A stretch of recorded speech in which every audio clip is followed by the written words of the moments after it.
Camille Johnson was no ordinary woman.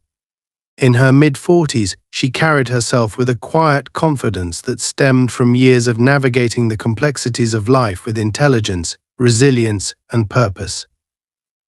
Her smile, warm and approachable, belied the strength she had honed over decades of fighting for what she believed in. Camille was the owner of Justice Eats, a popular food truck that had become a beloved fixture in the city's bustling downtown district. For the locals, it wasn't just a place to grab a meal, it was a symbol of community, equity, and hope. Unbeknownst to most of her customers, Camille wasn't just a chef or a business owner, she was also the city's mayor. She had chosen to keep this fact private when running her food truck. For Camille, this wasn't about maintaining a facade or living a double life.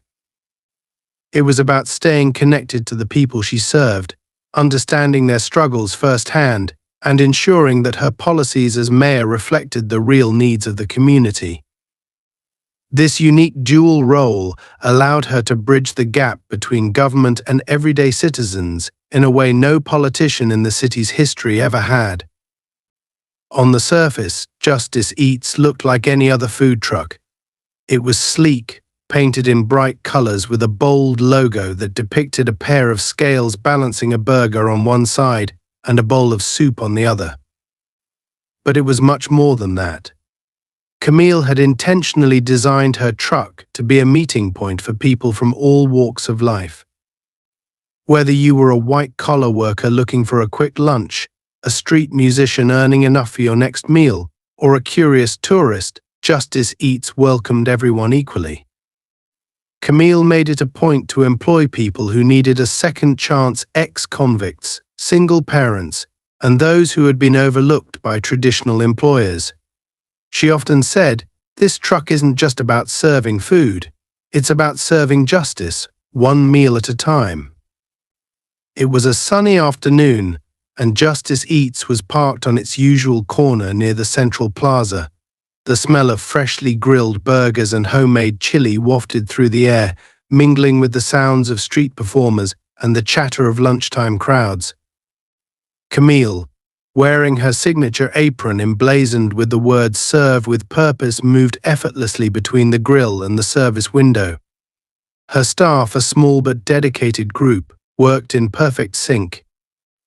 Each order was prepared with care, and every customer left with a smile, not just because of the food, but because of the atmosphere Camille had cultivated, one of respect, kindness, and inclusion.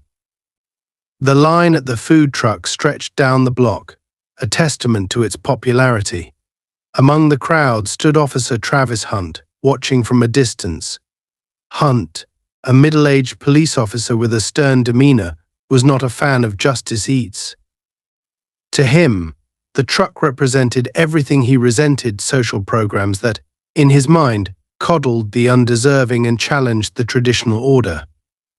Hunt was a man of rigid beliefs, molded by years of working in law enforcement and a personal history that had left him bitter and distrustful. He viewed the city's push for equity and reform as a threat to the authority he held dear. And Justice Eats, with its overt message of justice and inclusion, had become a symbol of those changes he so despised. As Hunt stood across the street, his eyes narrowed at the sight of a large sign displayed prominently on the side of the food truck. It read, "The city deserves justice." The phrase struck a nerve. He saw it as a direct challenge to his authority, a veiled accusation aimed at the police force. He clenched his jaw and crossed the street, his hand resting instinctively on the utility belt strapped to his waist. Hunt didn't have an official reason to approach the truck, but he didn't need one. In his mind, the truck had to be breaking some kind of rule. It was just a matter of finding out which one. Camille was at the service window, handing a tray of food to a young woman, when she noticed Hunt's approach. She recognized him immediately. He had come by before, his visits marked by a thinly veiled hostility that made her staff uneasy. Camille remained calm, her years of leadership and experience teaching her not to let people like Hunt rattle her. "Good afternoon," Officer, she greeted him with a polite nod as he stopped in front of the truck. Hunt didn't return the greeting. Instead, he scanned the truck with a critical eye, his gaze lingering on the sign before settling back on Camille. "You're parked awfully close to the fire hydrant," he said, his tone accusatory. Camille glanced at the hydrant, which was a full 10 feet away, well within the legal limit. "We're in compliance," she replied evenly, gesturing to the neatly marked parking lines. "Everything is documented, officer. You're welcome to check." Hunt ignored her invitation. Instead, he stepped closer to the truck, his presence looming. "What's this sign about?" he asked, pointing at the slogan. Trying to send a message, Camille met his gaze without flinching. "The message is simple," she said. "Justice should be accessible to everyone. It's what this city deserves." Hunt's lips tightened into a thin line. To him, her words were more than just a statement, they were a provocation. "I don't like what you're doing here," Hunt said, his voice low and threatening. "You think you're making some big statement, but all you're doing is causing problems. People don't come here for politics. They come here for food. Maybe it's time you packed up and moved on." Camille's staff, overhearing the exchange, tensed. A couple of customers in line began to murmur, sensing the tension. Camille raised a hand to calm them. "I'm sorry you feel that way, officer," she said, her voice steady. "But we're not breaking any laws. We have all the necessary permits, and we're here to serve the community."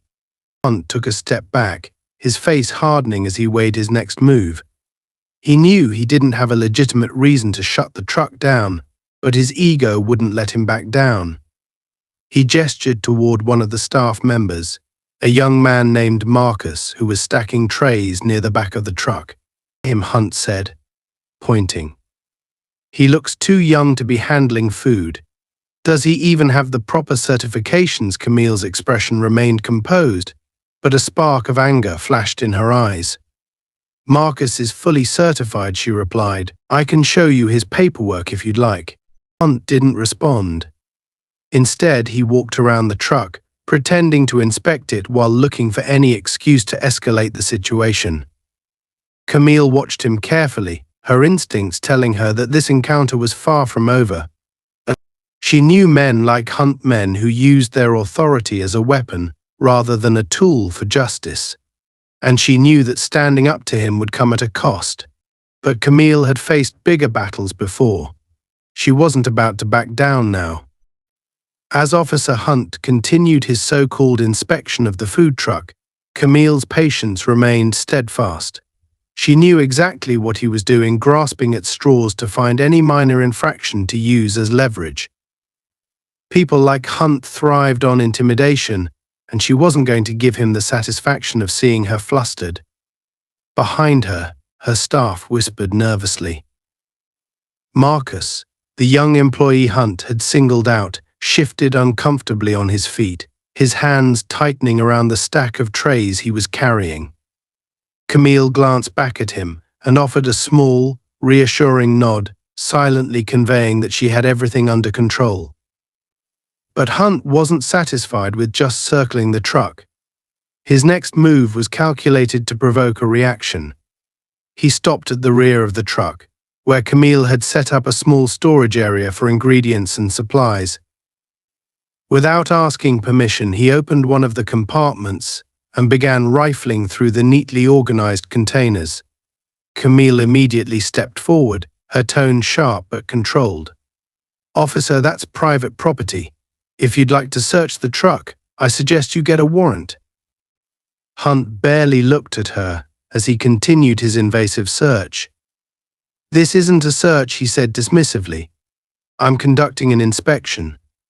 Big difference. He pulled out a sealed container of fresh vegetables and turned it over in his hands as though he expected to find contraband hidden inside. "What's this?" he asked, holding it up. "Looks like you're not following proper food storage protocols." Camille crossed her arms, her voice steady but laced with steel. "That's a vacuum-sealed container, officer. It's specifically designed for safe food storage. If you're unfamiliar with it, I'd be happy to explain. Hunt scowled, placing the container back with an unnecessary clatter before moving on to the next compartment. His actions were growing increasingly aggressive, and the tension in the air was palpable. The customers in line began exchanging uneasy glances, their murmurs growing louder. A middle-aged woman at the front of the line spoke up, her voice tinged with frustration. "Excuse me, officer, but what's the problem here? I've been coming to this truck for years, and there's never been an issue." Hunt's head snapped up, his expression darkening as he turned toward the woman. "The problem, ma'am, is none of your business," he snapped. "I suggest you step back and let me do my job." Camille stepped between Hunt and the woman, her calm demeanor unwavering. "Officer, there's no need to address my customers that way. If you have an issue with my truck, you can discuss it with me directly." Hunt's jaw tightened, and for a moment it seemed as though he might back down. But then his eyes flicked to the sign on the side of the truck, the one that read "The city deserves justice." It was clear that the message had struck a nerve, and his ego wouldn't allow him to let it go. "Here's the issue," Hunt said, his voice rising. "You're using this truck to push an agenda. This isn't about serving food, it's about stirring up trouble. And I'm not going to stand by and let that happen." Camille raised an eyebrow, her tone measured but firm. "With all due respect, officer, I think you're projecting your own assumptions onto my business. Justice Eats is about community, not conflict. If you're looking for trouble, you won't find it here." Hunt took a step closer, his posture radiating hostility. "Don't get smart with me," he warned. "I've seen this kind of thing before. People like you think you can use social justice as a shield to break the rules. But I'm not buying it." Camille's expression didn't waver, but inside her anger was simmering. She had faced this kind of thinly veiled racism before, the insinuation that as a black woman her success must somehow be illegitimate, that her advocacy for justice was a guise for ulterior motives. It was infuriating, but she refused to let it rattle her. "Officer," she said, her voice steady and authoritative, "if you have a specific complaint, I suggest you state it clearly. Otherwise, I'm going to ask you to step away from my truck and let us get back to serving our community." The crowd around them had grown, with more people stopping to watch the unfolding drama. Hunt glanced around, clearly aware that he was being observed, but instead of de-escalating, he doubled down. "I'm not going anywhere," he said, his tone defiant. "In fact, I think it's time we shut this operation down until we can conduct a full investigation. There's something about this setup that doesn't sit right with me, and I'm not going to ignore it." Camille's staff exchanged worried glances, and Marcus stepped forward hesitantly. "MS. Camille," he said quietly, "maybe we should just pack up for the day. It's not worth all this." Camille turned to him, her gaze softening. "Thank you, Marcus, but we're not going to let intimidation dictate how we run our business. We're not doing anything wrong, and we're not going to act like we are." Marcus nodded, but the unease on his face was evident. Camille turned back to Hunt, her resolve solidifying. "Officer," she said, "I'm going to need you to clarify your authority here. Do you have a warrant? Do you have a legitimate reason to shut us down? Or is this just about you trying to assert control where it's not warranted?" Hunt's face reddened, his frustration boiling over. "You're skating on thin ice," he snarled. "I don't need a warrant to enforce city regulations, and if you don't comply, I'll have no choice but to take further action." Camille didn't flinch. "Go ahead," she said evenly. "But be prepared to answer for your actions. Because I promise you, officer, I will hold you accountable." Hunt glared at her, his fists clenching at his sides. For a moment, it seemed as though he might lash out physically, but he restrained himself, turning instead to his radio. "Dispatch," he barked, "this is Officer Hunt. I need backup at the corner of Main and 5th. We've got a situation here." Camille's stomach tightened at the escalation, but she kept her composure. This wasn't the first time she had faced adversity, and it wouldn't be the last. As Hunt waited for a response, he smirked at Camille, his confidence returning. "We'll see how confident you are when my backup arrives," he said. "You might think you're untouchable, but trust me, everyone's got their limits." Camille met his gaze, her voice calm but resolute. "And you might think your badge gives you unlimited power, but trust me, officer, even power has its limits. You're about to find out where yours end." The crowd around them grew quieter, the tension thick in the air. Camille could feel the weight of their eyes on her, their silent support giving her strength. She knew she was standing not just for herself, but for every small business owner, every community member who had ever been unfairly targeted or silenced. And no matter what came next, she was ready to face it head-on. The tension around Justice Eats was palpable as Officer Hunt stood rigidly by the food truck, his hand hovering over his radio as though summoning backup would somehow justify his growing aggression. Camille Johnson, standing firm at the truck's service window, refused to let her composure falter. She had seen men like Hunt before, men whose authority was less about serving the public and more about feeding their own ego. She knew his type, and she wasn't about to let him intimidate her or her team. Around them, the crowd had thickened, drawn by the escalating scene. A few murmured amongst themselves, others watched in uneasy silence. Still, Camille could feel their silent support, and it only bolstered her resolve. Marcus, still visibly uneasy, shifted in the background, clearly wanting to avoid further escalation. He had joined Justice Eats only a few months prior, grateful for the opportunity to work in a supportive environment after a series of dead-end jobs. But now he seemed to second-guess his decision. Hunt's gaze landed on him again, and Marcus instinctively stiffened. "You," Hunt barked, pointing at him. "Step forward. I need to ask you some questions." Camille immediately stepped in, her voice calm but firm. "Officer Hunt, my employees are not under any obligation to answer your questions unless you can provide a legitimate reason. Marcus is fully certified and following all city regulations. You have no right to single him out." Hunt sneered, his hand falling to his belt where his flashlight and cuffs hung, as if the weight of his authority might do the talking for him. "Ma'am," he said, his voice dripping with condescension, "this is an active investigation. Your interference is only making it harder for me to do my job."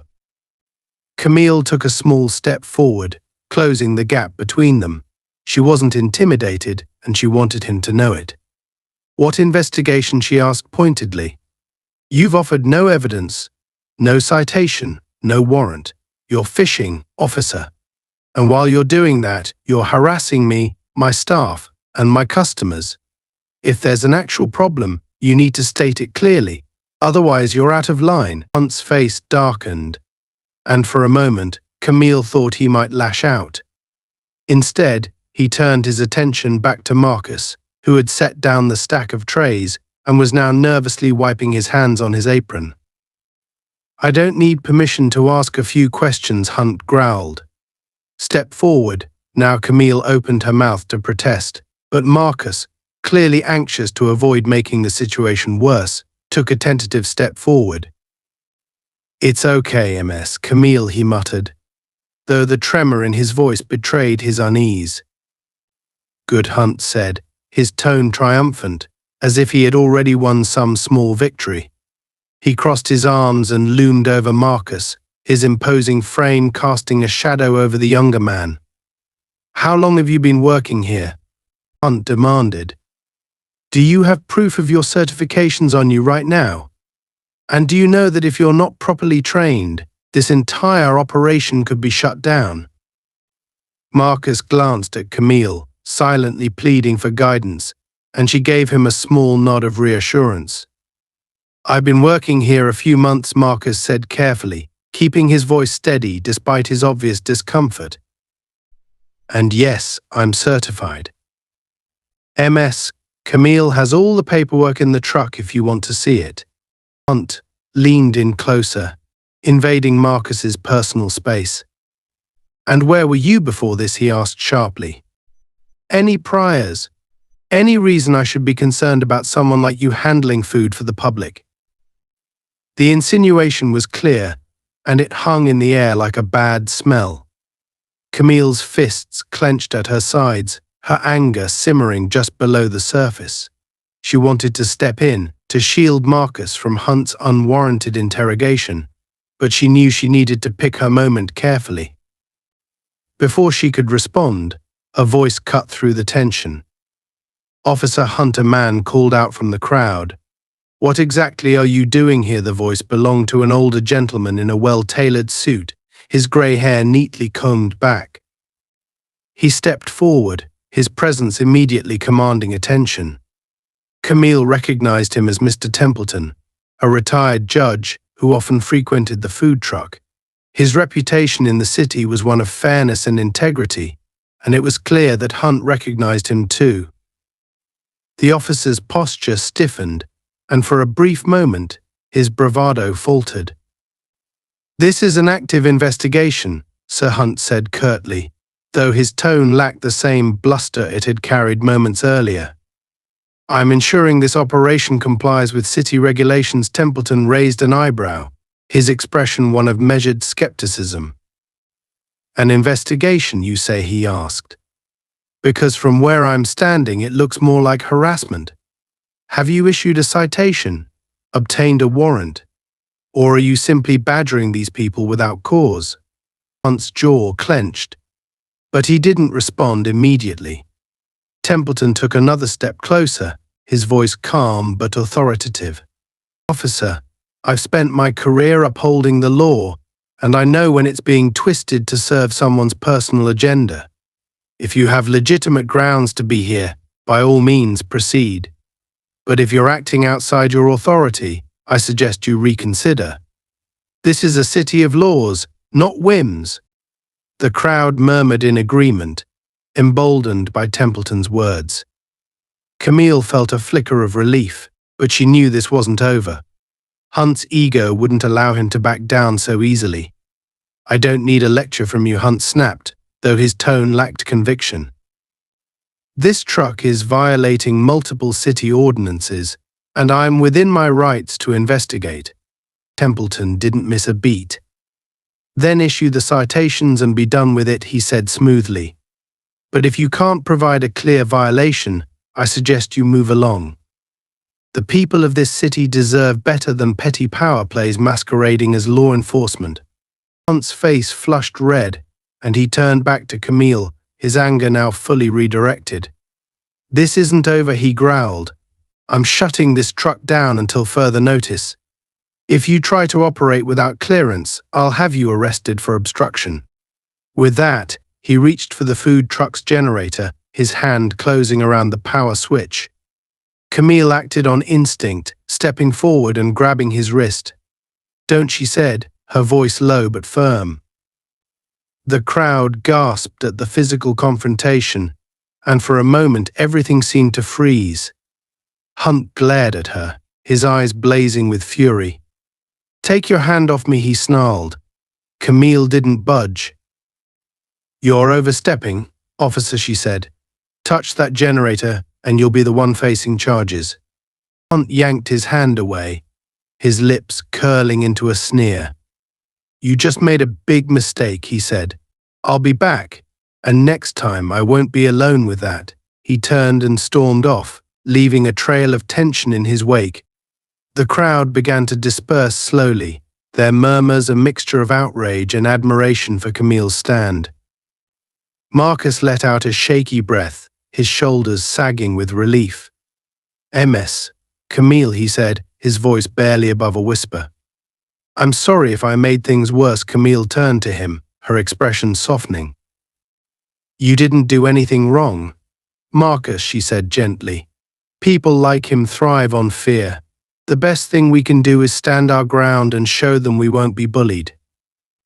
Templeton stepped forward, his expression thoughtful. You handled yourself well, MS Johnson, he said. But be careful. Men like Hunt don't let things go easily. Camille nodded, her resolve unshaken. I appreciate your support, Judge Templeton, she said. But this isn't just about me. It's about standing up for what's right. And if Hunt wants to bring the fight, he'll find out I'm more than ready. As the tension from the earlier confrontation began to settle, Camille Johnson stood by her food truck, her arms crossed, her mind calculating her next steps. Officer Hunt's abrupt departure had been a temporary reprieve, not a resolution. She knew he wasn't gone for good. Men like Hunt didn't walk away, they regrouped, recalibrated, and came back even harder. Camille wasn't naive enough to think this was over, but she wasn't about to let fear dictate her actions. Justice Eats had always been more than a business to her. It was a statement, a symbol, and now, a line in the sand. Her staff gathered around her, their faces etched with worry. Marcus was the first to speak, his voice trembling slightly. MS Camille, what do we do now? He said he'd come back, and I don't know if I'm ready for that kind of trouble again. Camille placed a reassuring hand on his shoulder. We keep doing what we do best, she said firmly. We serve the community. We stand our ground. If he comes back, we'll deal with it, but we won't let him scare us into shutting down. Her words steadied the group, though the unease lingered. Customers, some of whom had stayed behind to express their support, approached the truck cautiously. One older woman, a regular named Mrs. Washington, handed Camille a folded piece of paper. My grandson says you should have this, she said quietly. Camille unfolded it to find a handwritten note detailing how to file a formal complaint against police misconduct. The gesture was small but powerful, a reminder that she wasn't alone in this fight. Thank you, Camille said, her voice softening. Tell your grandson I appreciate this. As the afternoon wore on, the usual rhythm of the food truck began to return.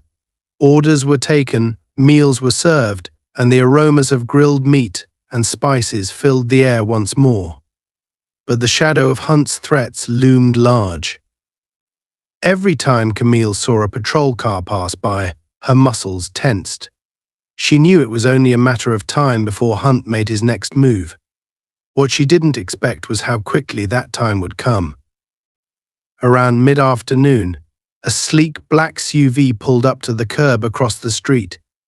Camille's eyes narrowed as she watched three men step out, all dressed in plain clothes but carrying the unmistakable air of authority. They were city officials, inspectors, from the look of their clipboards and the way they surveyed the scene with practiced detachment. Camille let out a slow breath, already piecing together the scenario. Hunt hadn't just threatened to return, he had escalated. He had called in reinforcements under the guise of city regulations. The men approached the truck in a tight formation, their expressions unreadable. The one in front, a tall man with graying hair and a meticulous suit, extended his hand as he introduced himself. MS Johnson, I'm Robert Ellison, head of the City Health and Safety Division. We received a report about potential violations here, and we're here to conduct an inspection. His tone was polite but firm, and it was clear he had no intention of leaving until his task was complete. Camille didn't flinch. Of course, she said evenly. You're welcome to inspect anything you need to.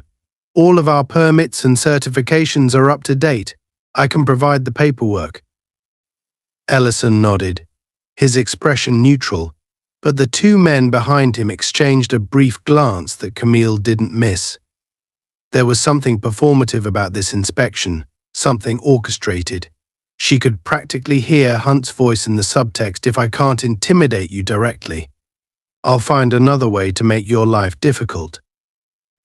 Ellison gestured toward one of his colleagues, who immediately began checking the truck's exterior, running his hands along the seams and jotting notes on his clipboard. The other inspector climbed into the truck without so much as a word, scanning the equipment and storage compartments with the practiced efficiency of someone looking for trouble. Camille followed them inside, watching closely. She knew her truck was spotless, her records impeccable, but she also knew that if someone wanted to find a problem badly enough, they would. Marcus hovered nervously near the grill, his hands clenched into fists. Camille caught his eye and gave him a small shake of her head, silently telling him to stay calm. This wasn't the time for emotion, it was a time for precision, for composure. "Everything okay in there?" Ellison asked from outside, his voice deliberately loud enough for the growing crowd of onlookers to hear.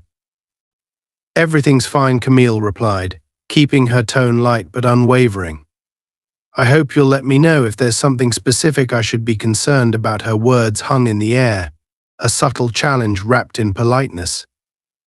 Ellison gave her a thin smile but didn't respond directly. The inspection dragged on longer than necessary, each movement by the inspectors feeling more like a deliberate performance than a genuine evaluation. One of them paused dramatically by a sealed container of spices, his brow furrowing as he pretended to scrutinize the label. Another ran his hand along the edge of the grill hood, tilting his head as though he had discovered some grave infraction.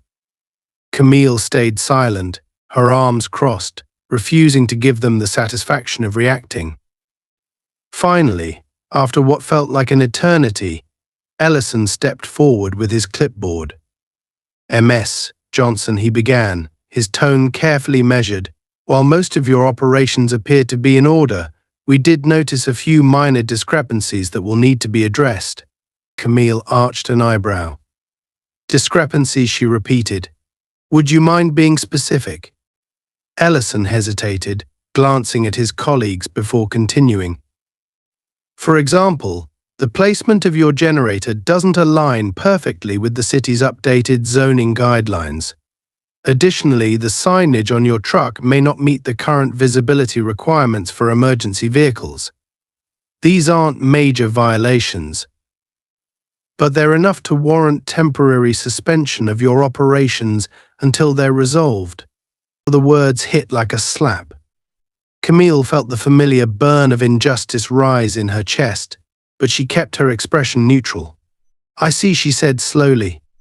"And when exactly were these guidelines updated? Because the last notice I received from the city didn't mention anything about these changes."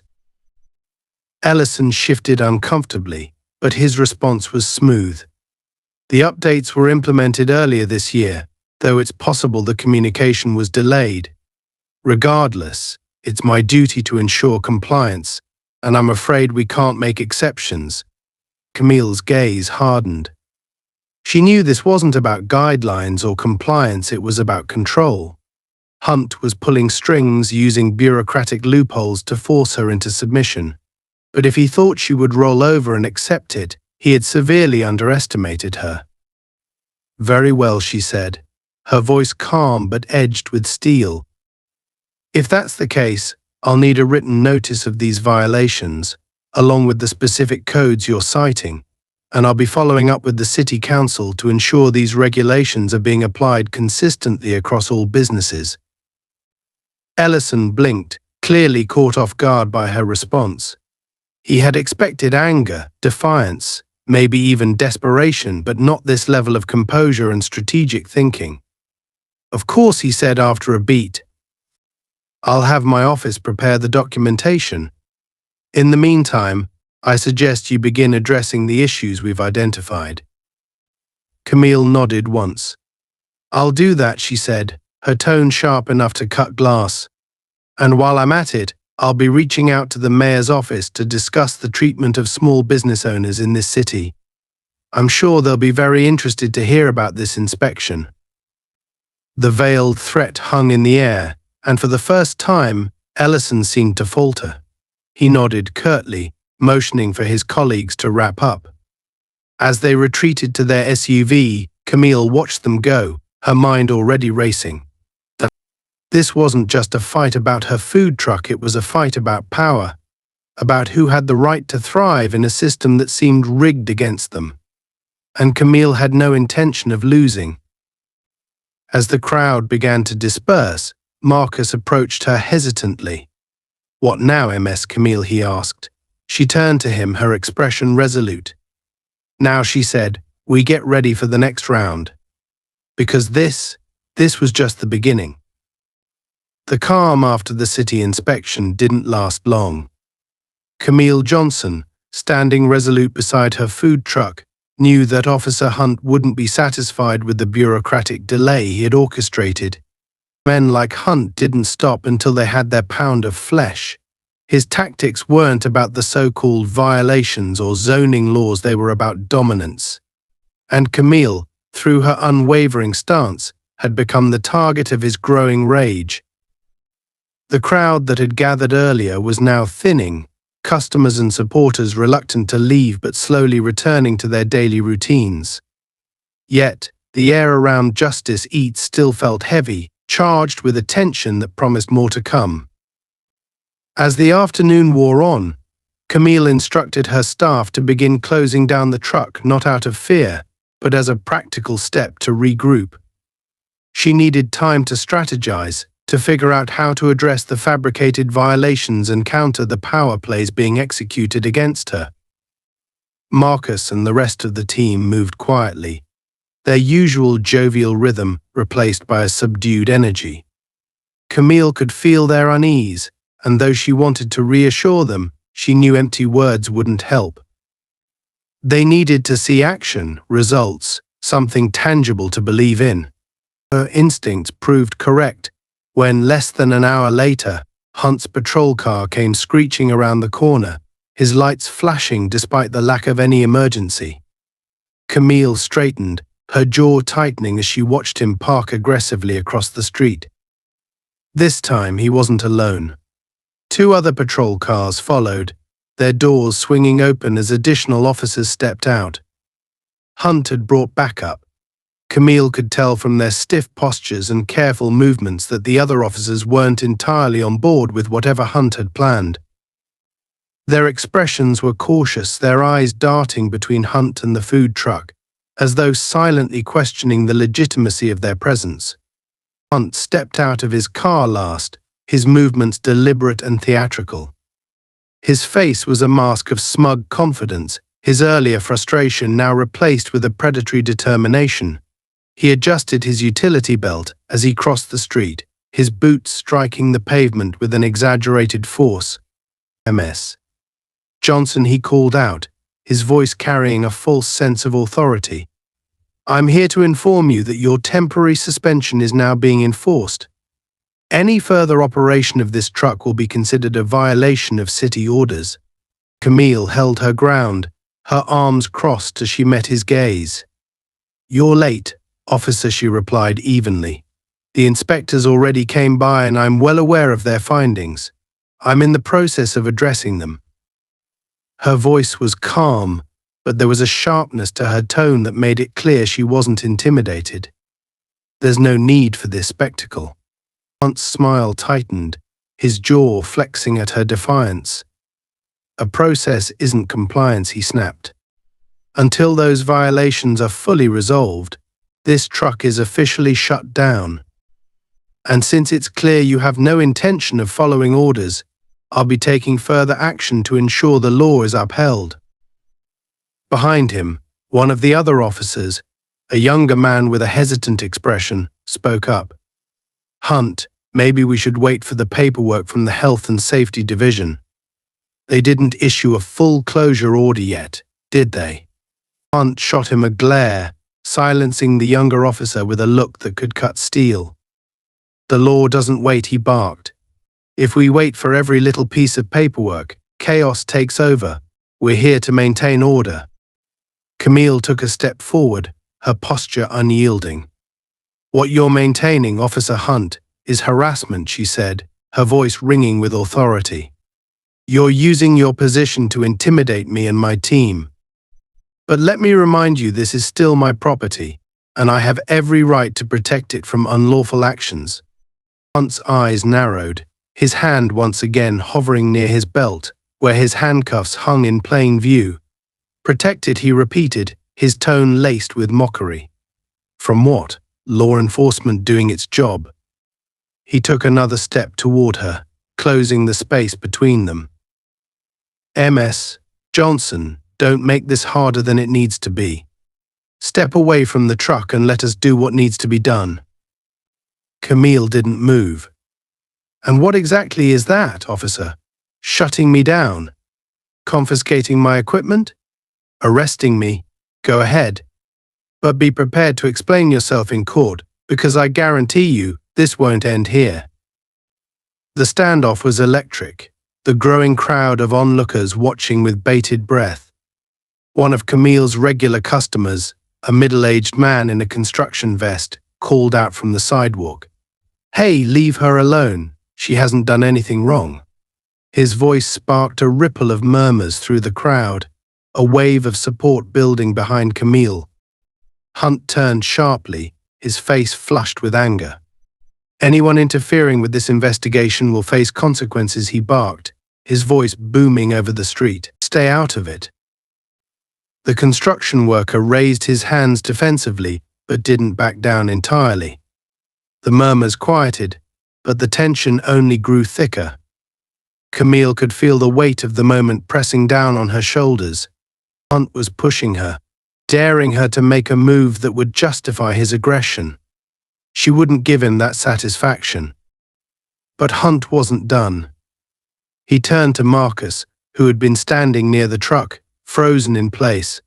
"You," Hunt barked, pointing a finger at him. "Step away from the truck.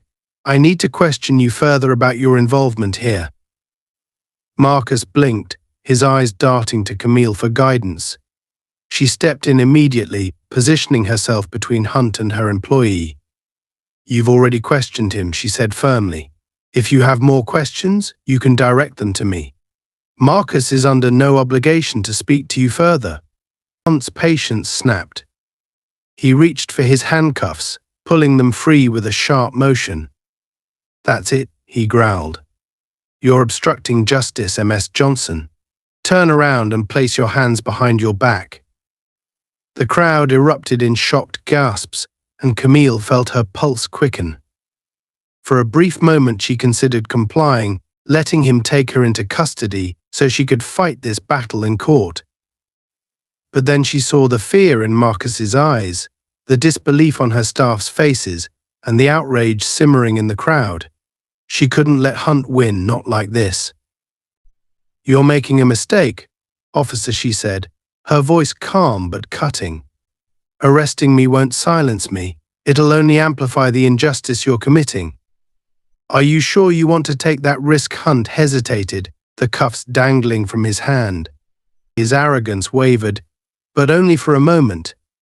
He stepped closer, raising the cuffs as though to force them onto her wrists.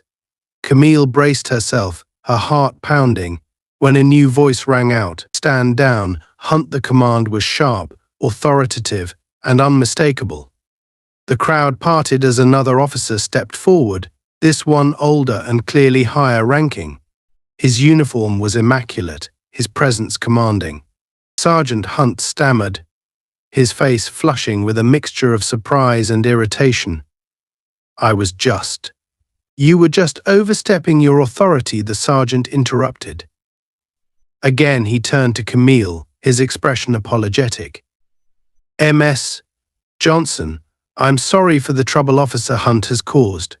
You're absolutely right, this is harassment, plain and simple." Hunt's face twisted with anger and embarrassment, but he didn't argue. The sergeant motioned to the other officers, who immediately began retreating to their vehicles. The crowd erupted into cheers, but Camille's victory felt bittersweet.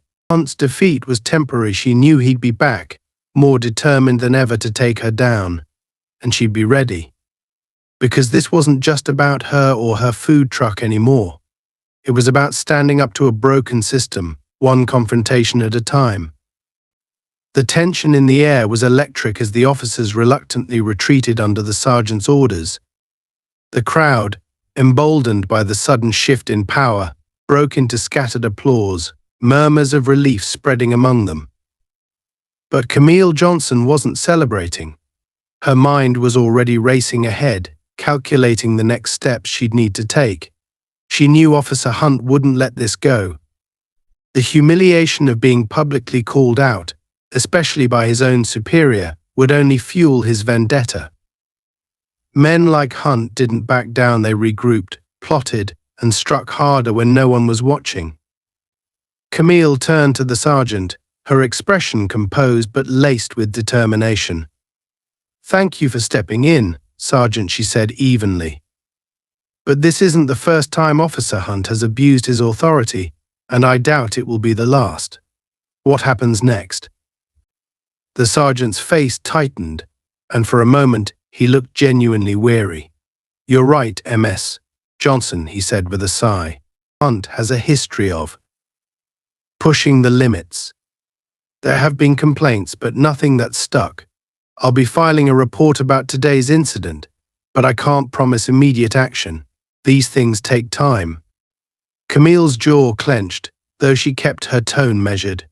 "Time isn't something people like me have when we're facing men like him. Every day he stays on the force is another day he uses his badge to intimidate and harm. Filing a report isn't enough."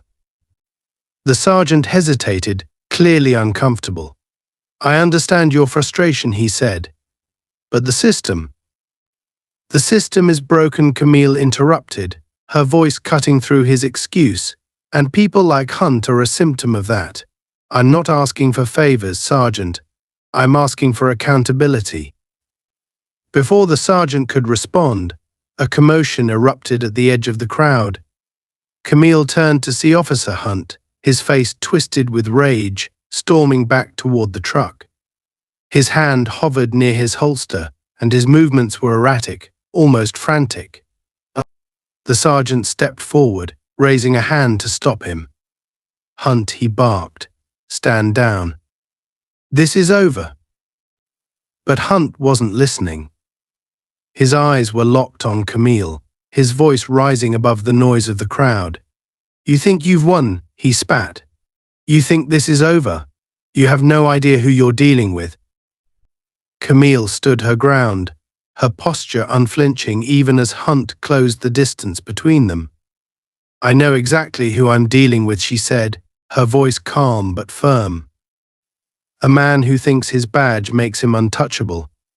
A man who uses fear to hide his own weaknesses.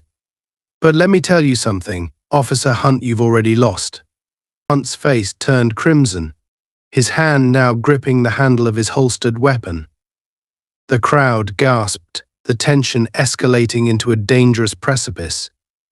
The sergeant moved quickly, stepping between Hunt and Camille. "That's enough," he shouted, his voice carrying the weight of authority. "You're out of line, Hunt. Go back to your vehicle now." For a moment it seemed like Hunt might explode, his body trembling with barely contained rage. But then he took a step back, his lips curling into a sneer. "This isn't over," he growled, his voice low but filled with venom.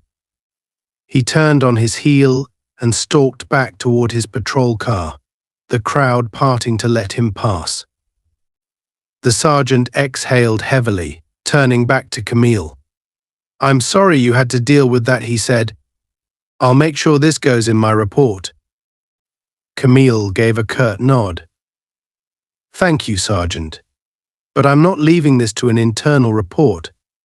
Hunt's behavior today is proof of a deeper problem, and I intend to address it." As Hunt's patrol car roared away, the crowd began to disperse, though their whispers lingered. Some approached Camille, offering words of support and encouragement. One elderly man shook her hand, his voice steady despite the tremor in his grip. "You did good today, MS. Johnson," he said. "We need more people like you who aren't afraid to stand up to bullies like him." Camille smiled faintly, though her mind remained preoccupied. "Thank you," she said softly. "But this isn't just about me. It's about all of us." When the crowd finally thinned, Camille turned to her staff. Marcus, still shaken from the day's events, looked at her with wide eyes. "MS. Camille," he said hesitantly, "are we really going to keep fighting this?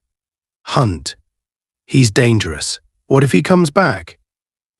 Camille placed a reassuring hand on his shoulder.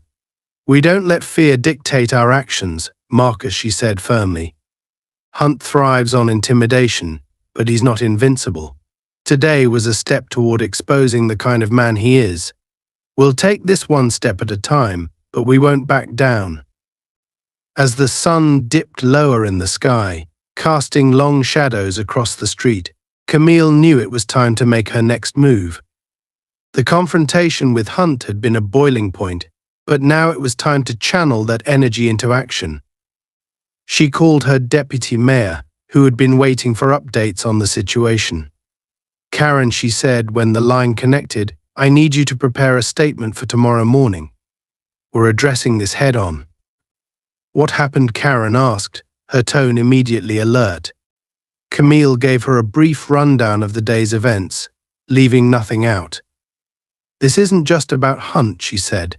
It's about a culture that allows people like him to operate unchecked. We're going public with this.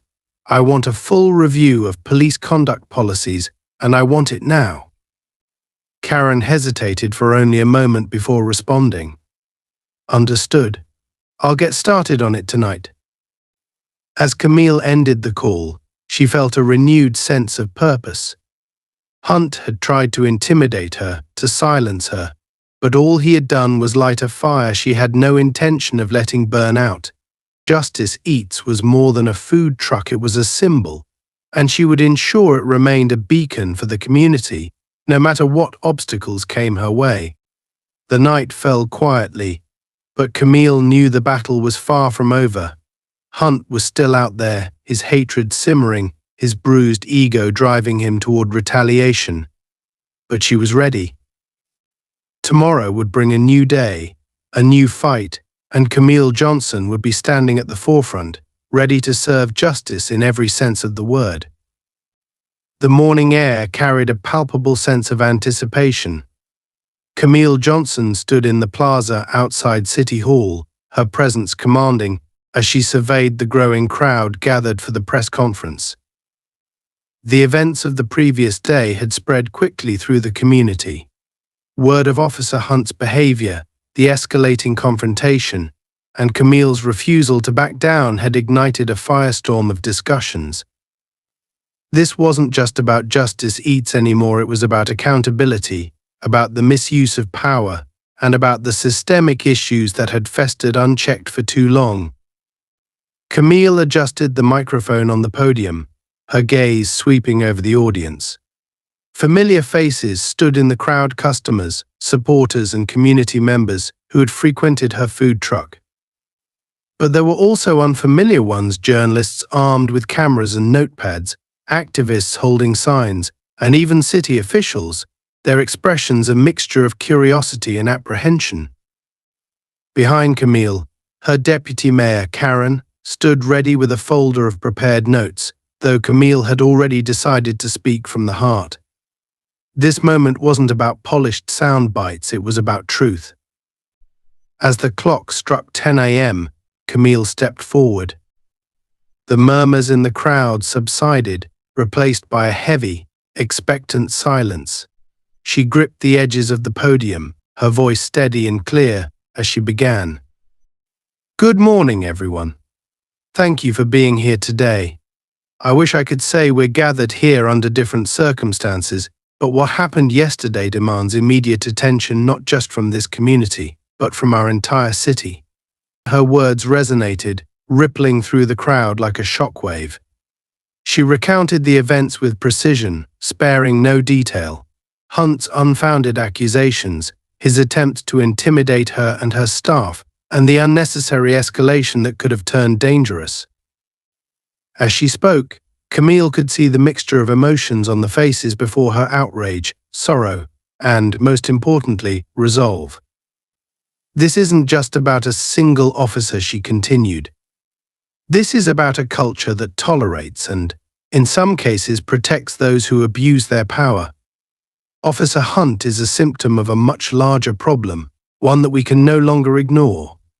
Yesterday, he attempted to shut down my food truck, to silence me, to use his authority as a weapon rather than a shield.